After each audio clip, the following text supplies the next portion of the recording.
Let's see the recent maritime accidents. A cargo ship collided with an embankment and breached it in Shanghai. On August 5, at 1346 Beijing time, bulk carrier Shen Yuansheng contacted the embankment and catwalk of Tangkao Ferry Pier in the Huangpu River at Pudong, Shanghai, while carrying industrial sand upstream. The embankment and ferry pier were damaged. The hull of the ship was slit below the hawse pipe on the starboard bow. The ship resumed sailing according to the ship's track. Passing through Taiwan Strait, a typhoon struck a coast. The general cargo ship Sam Bo2 was pushed onto the breakwater of Budai Port in Chiayi County, western Taiwan, in the afternoon of July 5, while leaving port, after failing to hold on against Typhoon Lupete's strong wind and swell. The mobile crane with basket safely evacuated all 9 crew members. The ship's hull was breached, and it sank alongside the breakwater. The ship was carrying 35 containers and other cargo on its way from Budai, mainland Taiwan, to the Penghu Islands in the Taiwan Strait at the time of the disaster. Spanish livestock carrier caught fire. In the afternoon of August 6, a fire broke out in the superstructure of the livestock carrier El Beak, which was anchored off the coast of Tarragona, Spain, in the Balearic Sea. According to reports, the fire started in a compartment or cabin on a deck below the bridge deck and quickly spread. The Spanish SAR boat Fumalat evacuated 18 crew members. On August 7, it was reported that the fire had been extinguished, but the ship had suffered heavy damage and was likely lost. Caribbean cargo ship sinks.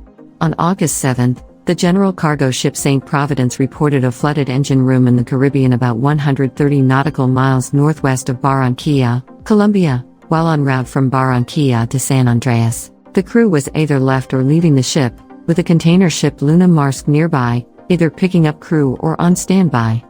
At the moment, no additional information is available. Novorossiysk oil spill, cause unknown. On August 7, an oil spill occurred at a Caspian Pipeline Consortium oil terminal pier in Yuzhnaya Ozerevka, Novorossiysk, Russia, in the Black Sea. The oil spill covered about 200 square meters of the harbor basin around the pier.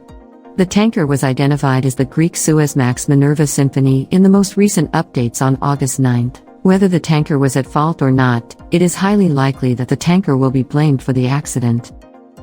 In West Papua, a cement carrier sank on coral reefs. The aggregates carrier Indi Nirmatalia 07, carrying 2,200 tons of cement, ran aground on coral reefs near Manokwari, West Papua, Indonesia, late on August 7. The ship was still aground as of the morning of August 10. Some reefs are damaged or may be damaged, so locals demand that the ship be detained after she is free from the reefs in order to assess damages and ensure compensation is paid. Sailing vessel sinks in Andaman Sea, crew rescued. From Ho Chi Minh City to Chittagong, the Tan Binh 127 went via Singapore. 18 crew members escaped the ship in a lifeboat and were rescued by container ship MCC Chittagong, on its way from Chittagong to Port Klang, Malaysia. The ship sailed out of Ho Chi Minh City's Cat Lai port on August 9 after delivering the rescued crew to the CG. As of August 1, the most recent AIS indicate that Tan Binh 127 has sunk. A part of the rescued crew of the MCC Chittagong, some in critical condition, was unable to disembark from the ship due to COVID fears on August 4. On August 5, the MCC Chittagong left Port Klang and proceeded directly to Ho Chi Minh City, disrupting her schedule. So far, the second, and perhaps more difficult, step of the rescue process is disembarking distressed crew members. Death caused not by COVID, but by fighting COVID during crew change. Formosa Bulk Clement signed-off crew member died earlier this week while disembarking from the ship into a boat for ashore. Apparently, he fell from the pilot ladder and became entangled between the hulls of the boat and the bulk carrier. It was, in a sense, an avoidable tragedy caused by an inhumane crew change policy implemented by Australian authorities. Changing crews must take place offshore, not in ports. Biomedical safety measures adopted by Australian governments at all levels make it impossible to safely change crews in ports. While en route to Brisbane, the ship had to change crews in Mooloolaba, Queensland. As of August 11, AMSA stated that she was being investigated, as if it would lead to any positive results. It won't change governmental practices, will it? Wood ship's carrier Honshu breaks into at Anchorage. The Crimson Polaris, a ship carrying 44,000 tons of wood chips, requested help at the Hachinahe port in northeast Honshu at 11:30 a.m. on August 11th. Due to rough weather, the ship dragged its anchor off the Hachinahe breakwater. The ship's hull was cracked, which allowed water to enter, and was refloated, moved further offshore, and anchored according to its track.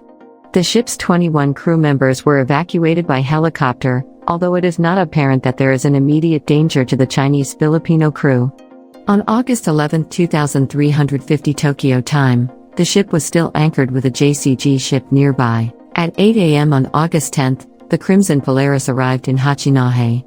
At 7 a.m. Tokyo time, August 12, the stern of the Crimson Polaris was adrift, while the main cargo holds were anchored. Hope you liked this video. If you have any questions or comments, drop it in comments section. Subscribe to MarinAura for more updates.